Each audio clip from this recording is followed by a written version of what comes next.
पण हे हे जर तुम्हाला इतकं छान वाटतं ना, मी आता त्या मुलीचं एक्झाम दिलं आणि त्या दिवसापासून मीच मोटिवेट झालो की मी ठरवलं की नाही लेकरांसाठी बोलायला पाहिजे. एक भाषण ऐकून जर एवढे लेकरं चांगले होऊ शकतात, काहीच हरकत नाही आपण ह्या लेकरांसाठी बोलण्यासाठी. मी बोलतो, I am ready, I am happy to talk with you. पण तुम्ही आहे ना डिप्रेशनमध्ये जाऊ नका. डिस्ट्रॅक्शन हा विषय म्हणजे खूप सारी मुलं विचारतात, डिस्ट्रॅक्शनला काय करायला पाहिजे, डिस्ट्रॅक्शनला काय करा. खूप डिस्ट्रॅक्शन. तुम्हाला पुन्हा सांगतो, डिस्ट्रॅक्शन नाहीच झालं पाहिजे. डिस्ट्रॅक्शन कोणाचं होतं? डिस्ट्रॅक्शन होतं कोणाचं? डिस्ट्रॅक्शन त्या लोकांचं होतं जे लोक त्यांचं ध्येय पक्क नसतं, त्यांचं डिस्ट्रॅक्शन होतं. कधी पण बघा, आपण असं म्हणतो ना, यू ऑलवेज वे, तुम्ही ऑलवेज वे करा. त्याला वे करा. कशाला जास्त किंमत द्यायची हे तुम्ही मोजमाप करा त्याचं, कशाला किंमत जास्त द्यायची तर. ओके नाही. आता तुम्ही वे करताय की नाही, मग तुम्हाला सांगतो की तुम्हाला एखादं डिस्ट्रॅक्शन करणारी गोष्ट महत्वाची आहे का तुमचं एम महत्वाचं आहे. हे ज्याला बॅलन्स करता आलं आणि ज्याला त्या डिस्ट्रॅक्शनला काहीच किंमत नाही असं म्हणता आलं, बस तो माणूस मोठा झाला.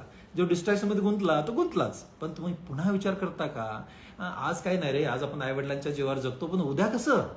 उद्या तुम्ही पण एक मोठे माणूस होणार आहेत. तुम्हाला एक छोटं उदाहरण सांगतो की डिस्ट्रॅक्शन दूर कसं राहायचं. बार काय नाही का उदाहरण हे डिस्ट्रॅक्शन दूर कसं राहायचं.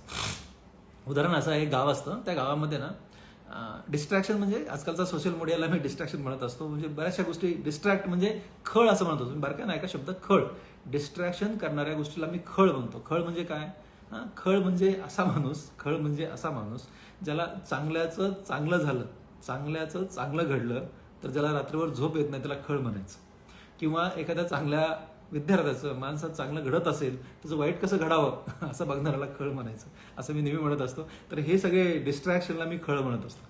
जेवढे काही डिस्ट्रॅक्शन असतात त्यांना मी नेहमी खळ असं म्हणत असतो. उगीच्या उगी ती खळ असं करतात आणि ते डिस्ट्रॅक्शन तयार होत राहतं. मी तुम्हाला सांगतो ते बारक्या नाही का, डिस्ट्रॅक्शन कसं टाळायचं असतं. तर एक गाव असतं, त्या गावामध्ये एक असा एक मोठा पोल रोवलेला असतो, मलकाम टाईप मोठा पोल रोवलेला असतो. त्या पोलवरती चढायचं आणि त्या पोलवर जो चढेल, उंच टोकावरती जाईल, बारक्या नाही का, त्याला बक्षीस द्यायचं असं ठरतं. त्या गावाचं हे सगळं ठरतं. पण त्या गावामध्ये ना जो हे माणूस ऑर्गनाईज करतो ना तो स्वतःच खळ असतो. ते डिस्ट्रॅक्टर असतो. तो काय करतो माहिती आहे का, त्याचे डिस्ट्रॅक्शन करण्यासाठी 50 माणसं अवतीभोवती पेरतो आणि मोठा मॉब असतो, एक 500,000 लोकांचा. त्या मॉबमध्ये मग सगळे जे डिस्ट्रॅक्शन करणारी लोक त्यांनी 50 पेरलेत ना, ते किती वाईट काम करतात बघा. आता जो कोणी त्या खांबावरती चढायला लागला की ते सगळे मधले जे 50 लोक डिस्ट्रॅक्शन पेरलेत ना, ते म्हणतात, अरे पडशील, अरे पडशील, खाली आहे, अरे हातपाय तुटेल, पडशील. ते 50 लोक म्हटले की बाकीचे जे लोक आहेत ना, जे डिस्ट्रॅक्ट नाही आहेत पण तेच बोलायला लागतात. आणि हा बिचारा वर गेलेला अर्धा सोडून खाली येत राहतो. दुसरा वर जातो, तिसरा वर जातो, कुणालाच हे डिस्ट्रॅक्टर वर जाऊ देत नाहीत. बघा आता बारकाय नाही का. एवढ्या ह्या सगळ्या प्रोसेसमध्ये एक गरीब आई तिच्या डोक्यावरती एक टोपलं असतं आणि त्याच्या लेकरू हातात घेऊन ती येत असते. आपलं ते सगळं लेकरू उभं राहून बघत असतं, हे काय घडायला लागलंय. आणि मग ते लेकरू तिच्या आईला म्हणतं की मला पण वर जायचं.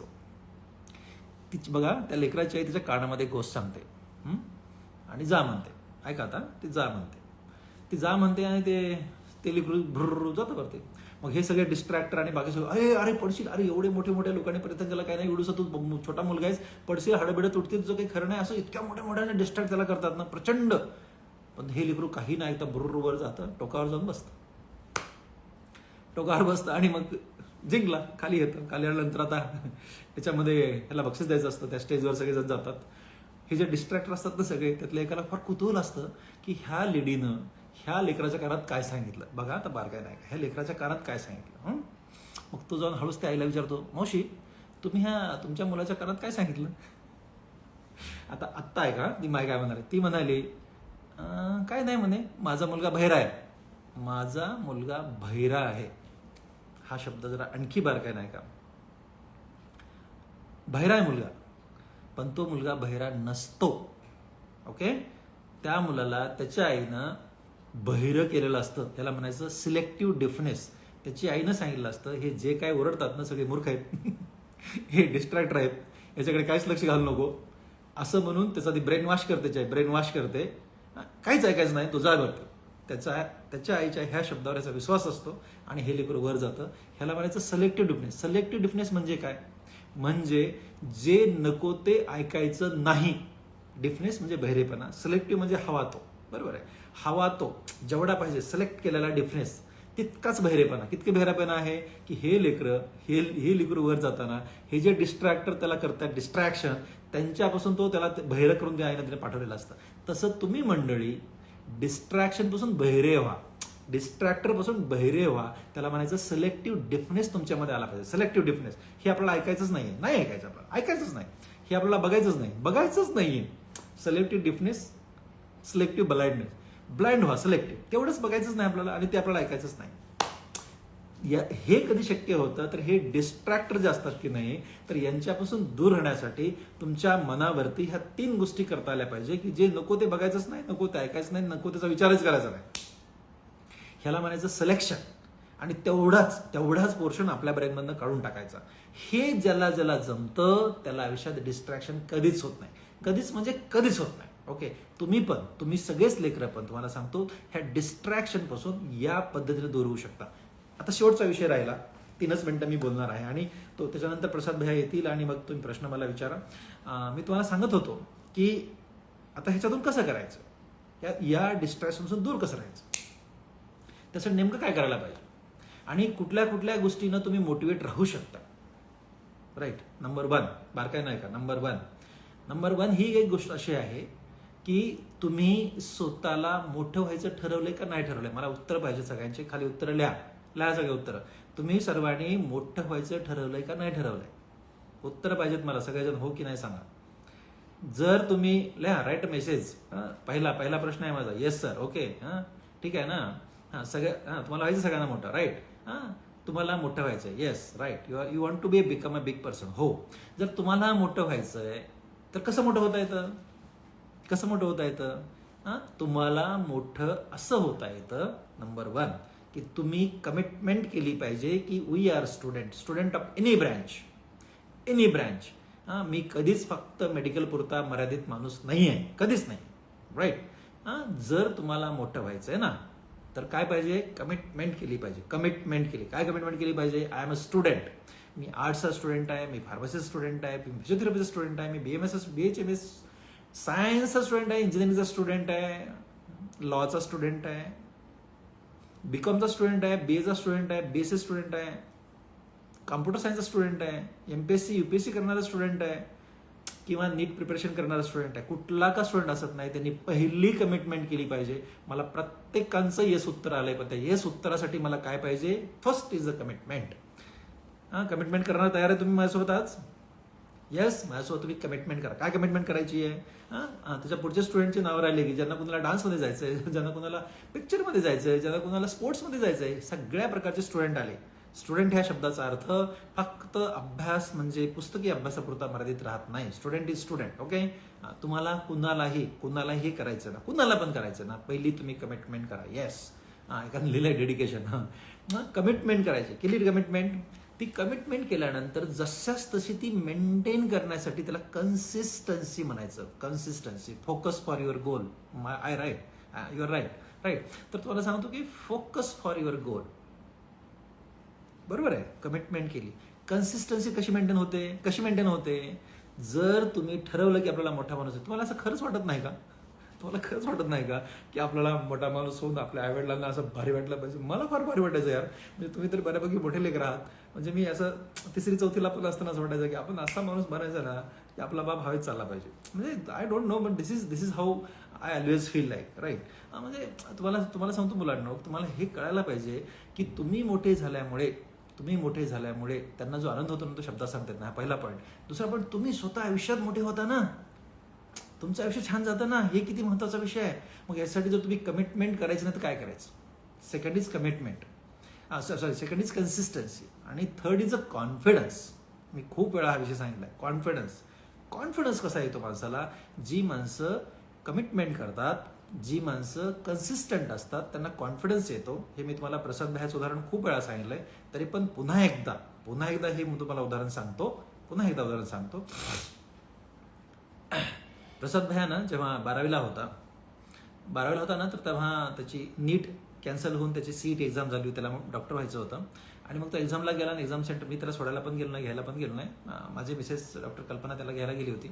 तर तिच्या फोनवरनं, त्याच्या मम्मीच्या फोनवर मला फोन केला, पप्पा बायोलॉजीमध्ये आउट ऑफ मला 100% मार्क पडणार, 100% मार्क मला पडणार. मला माहित होतं, कारण त्यानं कमिटमेंट केलेली होती, त्यानं कन्सिस्टन्सी मेंटेन केली 2 वर्ष. I know that about that.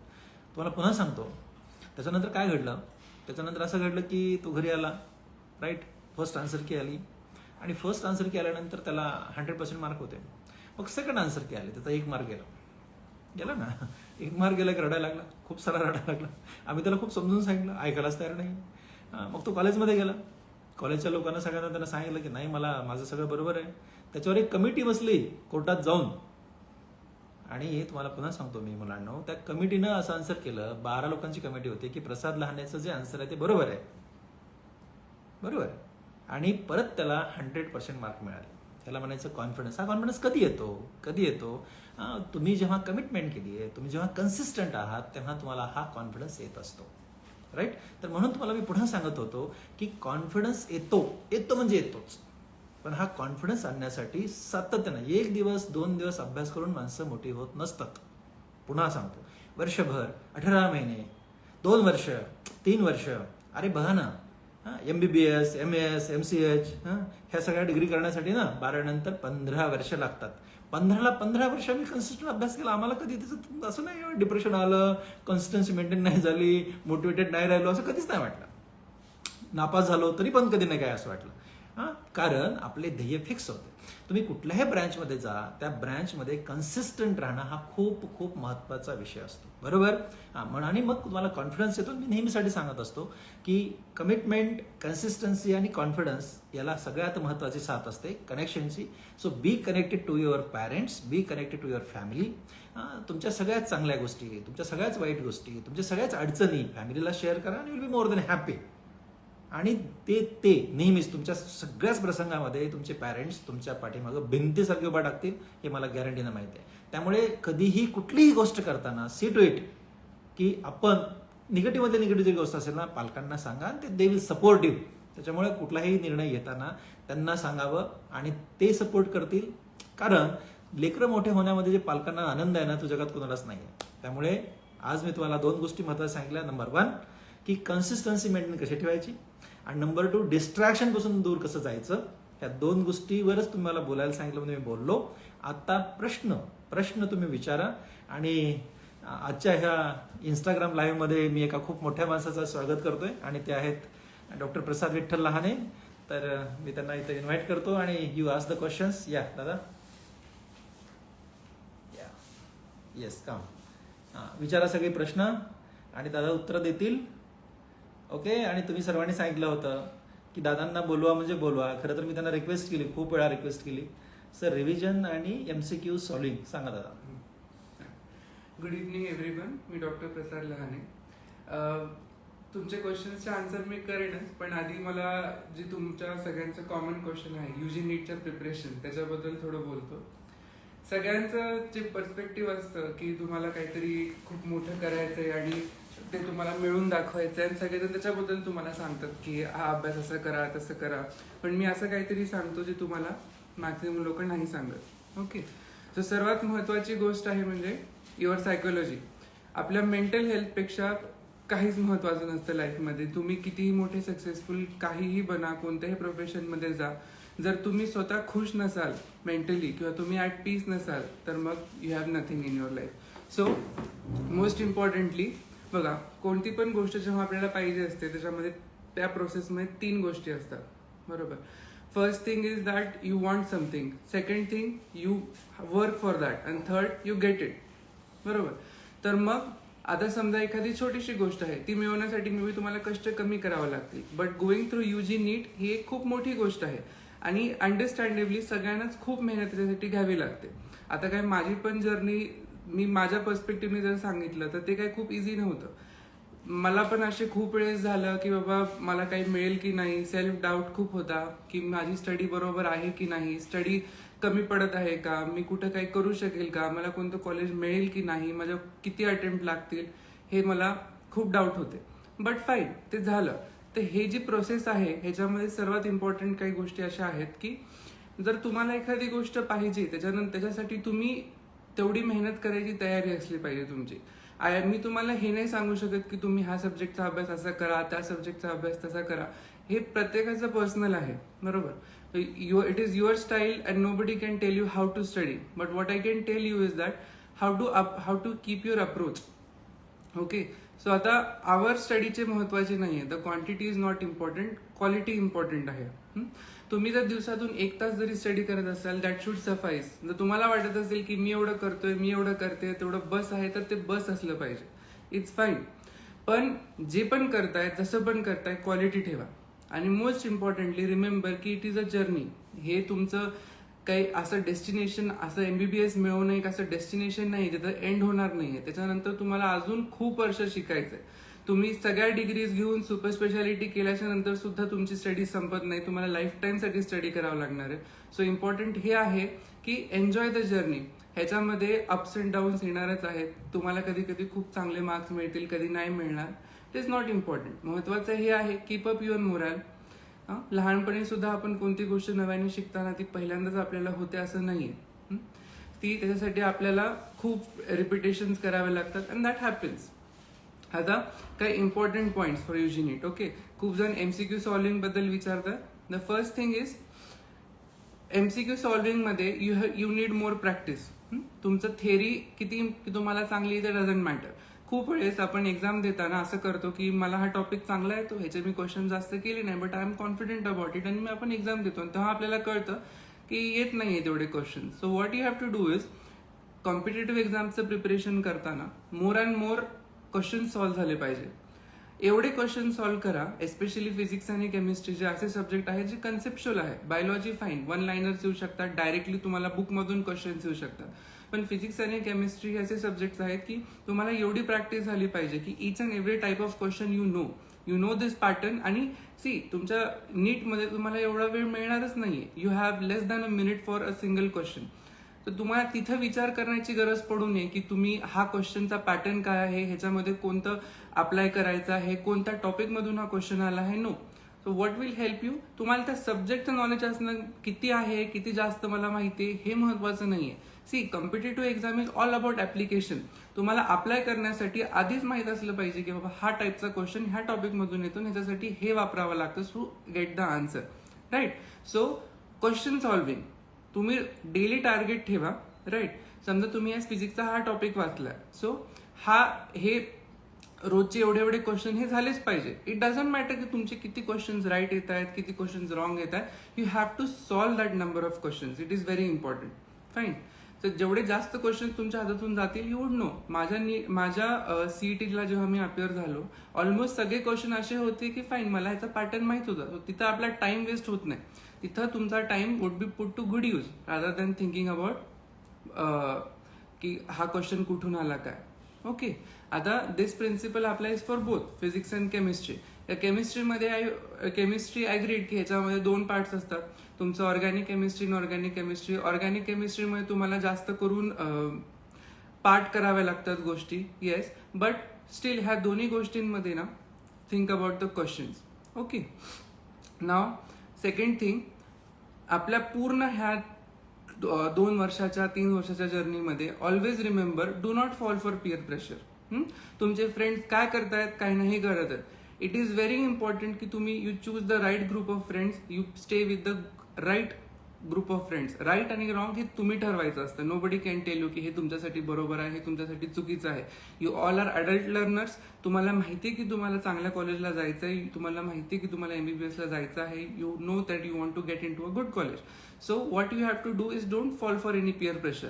हा तो करतोय, ही ते करते म्हणून मी ते केलं पाहिजे. It is not that way. It is your type. You know your capabilities, you know your way of studying. Nobody can tell you that. Okay. So just आता मी स्वतः सुद्धा हे फॉलो केलं. ॲट दॅट टाइम मला नाही कळालं. I just thought की fine, if everybody is doing it, I should be doing that. सगळे जणांनी पूर्ण कॉलेज करा, प्लस तुम्ही ट्युशन्स करा. आणि मग मी तेव्हा ठरवलं की मला बायोलॉजीला ट्युशन नाही लावायची. मग खूप जणांना असं वाटलं की इट इज कसं शक्य आहे, ट्युशन तर लागतातच, नाही लावलं तर कसं होईल. But that did not affect me. मला 100 स्कोर होता, पूर्ण स्कोर होता बायोलॉजीमध्ये. The moral of this is that की तुम्ही you choose what is right for you and then stand by your decision. असं करू नका की बाबा कुणीतरी दुसरं करतंय म्हणून you are doing it. Okay. आता आणि तुमच्या स्टडीच्या पॅटर्नमध्ये make a plan and follow that is all it matters. दुसरे कसे किती तास करतायत, कोण किती करतंय मॅटर नाही करत. Everybody is in the same boat. सगळ्यांच्या इन्सिक्युरिटीज असतात. So just stick to a pattern, follow it. Most importantly maintain your health. व्यवस्थित आपल्या हेल्थची काळजी घ्यायची, आपल्या मेंटल हेल्थची काळजी घ्यायची. व्यवस्थित जेवढं झोप तुम्हाला लागते प्रत्येकाला तेवढी झोप तुमची व्हायला पाहिजे. आणि it is fine to have insecurities. It is fine की असं वाटणं की बाबा मला होत नाहीये. It is fine to feel की आज माझी स्टडी होत नाहीये. फाईन, असे दिवस सगळ्यांना येतात. मला आता पण असं होतं की fine, I am not able to study, I stop, I do something which is productive, which I like, then I come back to it. So, focus on quality of your study, not quantity. Keep confidence in what you have decided. Do not fall for peer pressure, and keep good care of your physical and mental health.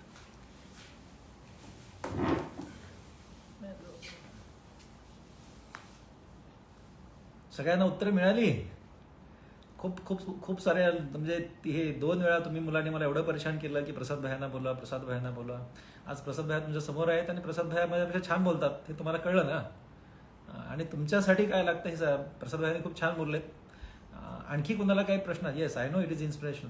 Okay, तर तुम्हाला आणखी कुणाला काही प्रश्न असतील तर विचारा. Combine म्हणजे कॉमन क्वेश्चन असतील दादांसाठी माझ्यासाठी तेही विचारा.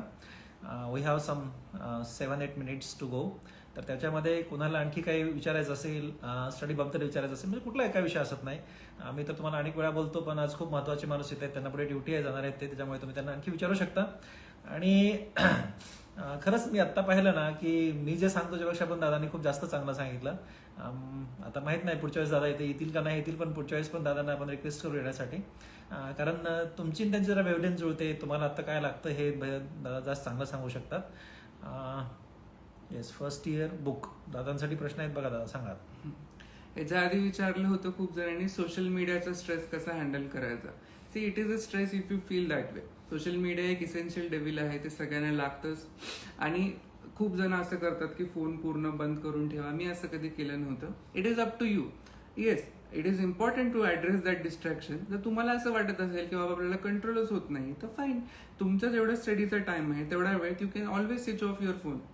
सोशल मीडिया आपल्याकडे स्वतःहून तरी येत नाही ना, आपण त्याच्याकडे जातो. So it is physically possible to keep yourself away from it. ज्या लेवलचं रिस्ट्रेंट जमतं, स्टार्ट विथ दिस की बाबा मी असं ठरवेन की बाबा फोन बाजूला आहे तरी पण मी त्याच्याकडे बघणार नाही. ते नाही जमलं तर दुसऱ्या रूममध्ये ठेवा. तरी पण तुम्हाला वाटत असेल की जाऊन चेक करावं, तर स्विच ऑफ करून दुसऱ्या कुणाकडे तरी द्या की बाबा एवढे तास झाल्यानंतरच मला वापस द्या. So whatever help for you. First इयरचे बुक्स. फर्स्ट इयरसाठी अनॅटसाठी BD चौरस या चांगलं बुक आहे. फिजिओलॉजीसाठी read Guyton, don't go for any shorter books. आणि बायोकेमिस्ट्रीसाठी read Satyanarayan. That is the best book for आता आता परत विचारलं की कोचिंग शिवाय तुम्हाला हे करता येते का. भैयाने ऑलरेडी सांगितलं की येस, कोचिंग शिवाय तुम्ही निश्चित नीट क्रॅक करू शकता. Tell us about BDS as a profession. Is a good profession. Madam Kalpana Lahane, she is a BDS and she is doing great job. ती आमच्या सगळ्यांची बॉस आहे, त्याच्यामुळे BDS करून बॉस होता येतं हे पक्का आहे.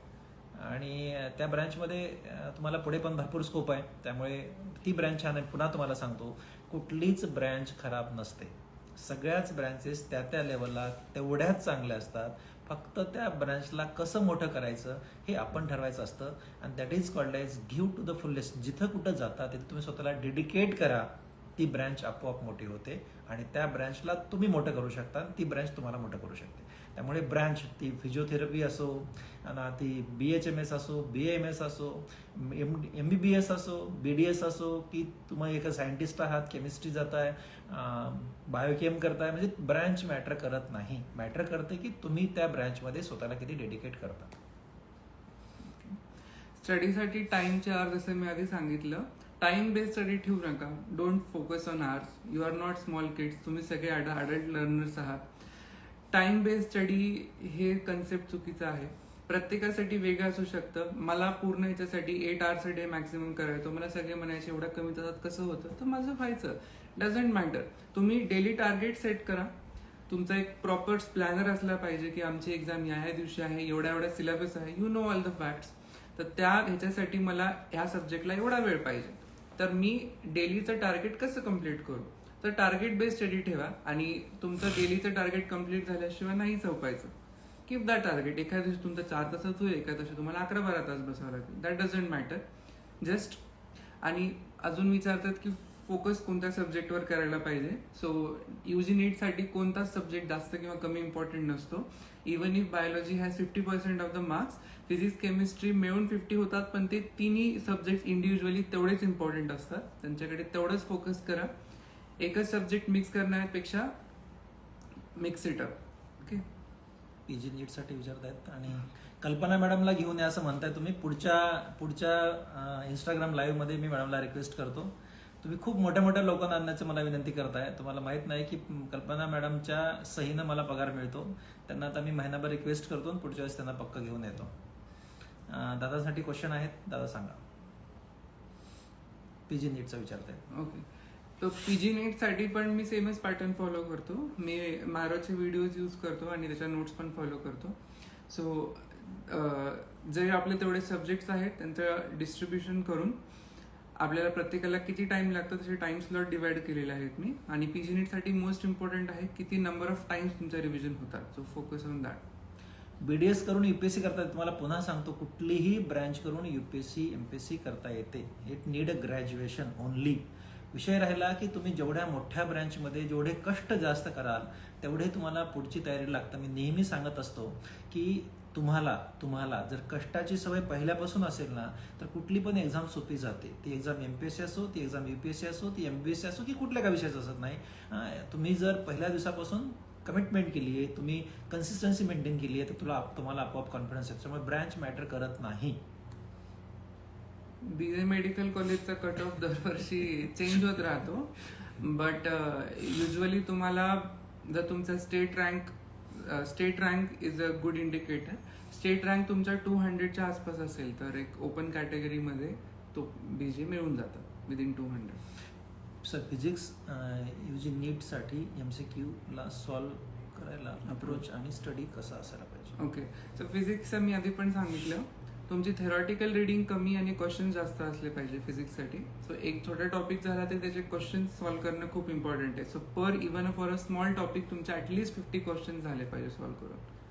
कोणतंही बुक फॉलो करा, but do more and more questions. मी अभ्यास कसा करत होतो ना, एका मुलाने विचारलं की मी सीए करतोय. सीए छान आहे, मी पुन्हा म्हणालो माझ्या बोलतात सीए राहिलं, पण सीए पण खूप चांगली ब्रँच आहे. उलट त्यांना खूप जास्त कष्ट करावे लागतात, त्यांचा रिझल्ट खूप कमी लागतो. त्यामुळे सीए होणं 100% छान आहे. बिलकुल जा त्या ब्रँचमध्ये. विठ्ठल लहाने सर, तुम्ही अभ्यास कसा करायचे हा प्रश्न मला विचारू नका, कारण मी जरा कमी हुशार मुलगा आहे. मला एकदा वाचल्यास पाठ होत नाही असं मी अनेक वेळा सांगितलंय. मी पुन्हा रिपीट वाचत राहणे, जास्त कष्ट करणे याच्यावर माझा भर होता. एकच टॉपिक पुन्हा वाचणे हे माझ्याकडे काही पर्यायच नव्हता. त्यामुळे माझी पॅटर्न ऑफ स्टडी थोडीशी वेगळी होती. म्हणजे मी जरा घासू टाईप ऑफ विद्यार्थी होतो, पण मी घासत राहायचो, कष्ट करत राहायचो. आणि समजा तुमच्यातले कोणी माझ्यासारखे विद्यार्थी असतील ना, त्यांना माझा सल्ला आहे, घासत राहा, पुन्हा वाचा, ते आपल्याला येत राहतं. Second year strategy. सेकंड इयरमध्ये जास्त टाइम असतो आणि सब्जेक्ट कमी वाटतात. सो क्लिनिकल अप्रोच ठेवायचा फायनल इयरच्या सब्जेक्ट्सला आणि focus on your second year subject as well. Keep Kalpana ma'am section. अच्छा, ओके.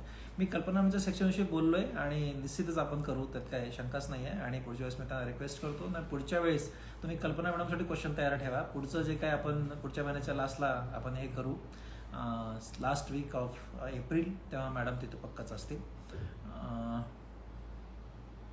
हँडल डिस्ट्रॅक्शन मी मगाशी बोलून गेलो आणि दादा पण बोलले.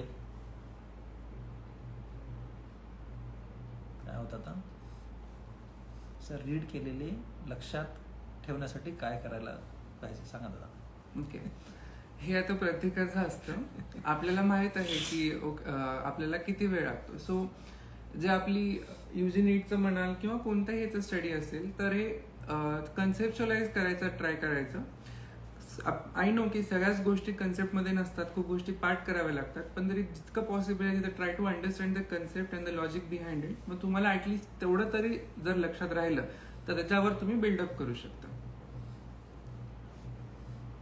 काय म्हणतात हे, नेक्स्ट एक्झामबद्दल थोडी माहीत काय? नेक्स्ट एक्झाम ती नेक्स्ट आहे का कसं? नेक्स्ट बरं.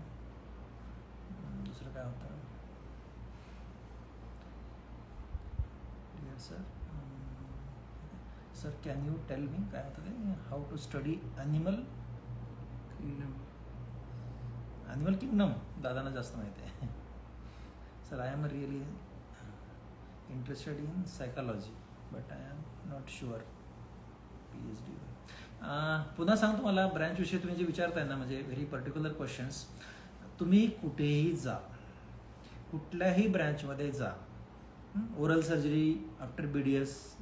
आता हे सगळेच प्रश्न म्हणजे जे काही डेंटिस्ट्रीशी रिलेटेड प्रश्न आहेत, पुढच्या महिन्यामध्ये मॅडम कल्पना लहाने तुम्हाला ते आन्सर करतील. तुम्हाला ते आता कारण हार्डली माझ्याकडे 8च मिनटं शिल्लक राहिलेत. आताही मॅडमला मी रिक्वेस्ट केली असती पण एवढ्या वेळात ते सर्व सांगून नाही होणार आहे. त्यामुळे डेंटिस्ट्री विषयाची सगळी उत्तरं मॅडम पुढच्या वेळेस देतील. फक्त विषय होता की आता अनेक तुम्ही प्रश्न असं विचारत राहताय की CA साठी काय, सायकोलॉजीसाठी काय, फिजिक्ससाठी काय, सायंटिस्टसाठी काय. कुठल्याही ब्रँचसाठी अडचण नाही आहे.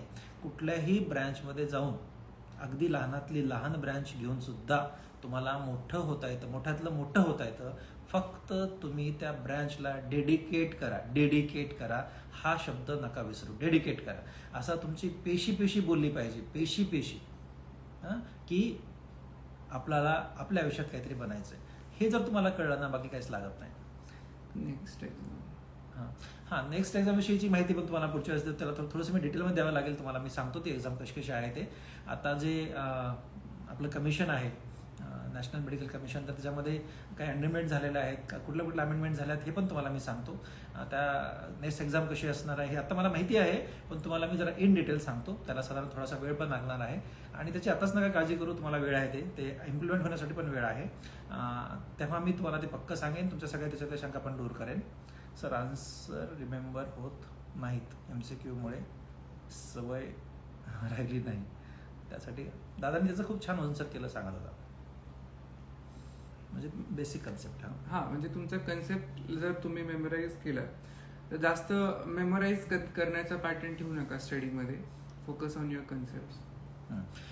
तुम्ही ना म्हणजे दादाने आता खूप छान आन्सर केलं की कन्सेप्ट क्लिअर झाला ना तर MCQ असो की दुसरा कुठला पण क्वेश्चन असो, आन्सर करणं खूप सोपं होतं. प्रसाद सर तुमचं ड्रीम काय सांगा प्रसाद सर. मला MS करायचं आहे आता जनरल सर्जरीमध्ये आणि त्यानंतर मी MCH करेन प्लास्टिक सर्जरी. प्रसाद दादाने ठरवून टाकले. तुम्हाला माहिती आहे का, मी सगळ्यांसाठी सांगतो. प्रसाद दादा जेव्हा 2 वर्षाचे होते, 2-2.5 वर्षाचे, तेव्हा त्यांना प्रश्न विचारला ना, what do you want to be Prasad, तर तू सांगायचं की I want to be a plastic surgeon. 2.5 इयर्सचं वय असताना आणि सेम डिरेक्शननं ही इज गोईंग. तर आता MBBS पूर्ण झालं, त्यानंतर PG MS जनरल सर्जरी करेल आणि त्याच्यानंतर MCH प्लास्टिक सर्जरी करून त्याचं सुद्धा पुढे कुठल्या सर्जरी करायची आहे हे फिक्स्ड. तर त्याच्यामुळे ह्याचा लॉंग एम त्यांनी फिक्स केलेला आहे. तसंच तुम्ही सगळे तसं एम फिक्स करा, खूप मोठे व्हा, तुमच्या पालकांना सगळ्यांना खूप छान वाटेल अशी मोठी माणसं बना. आणि जेव्हा तुम्ही खूप मोठी माणसं बनाल, यशस्वी व्हाल, तेव्हा मला आणि प्रसाद दादांना पण भेटा. धन्यवाद. आता मी थांबतोय आणि पुढचा टॉक पुढच्या महिन्यामध्ये मॅडम लहानेंना घेऊन तुमच्यासमोर येतो. पुढच्या महिन्यात काय बोलायचं आहे हे पण तुम्ही तयारी ठेवा, मला मेसेज पाठवा, एक टॉपिक सांगा, त्या टॉपिकवर आपण पुढच्या महिन्यात चर्चा करू. थँक्यू.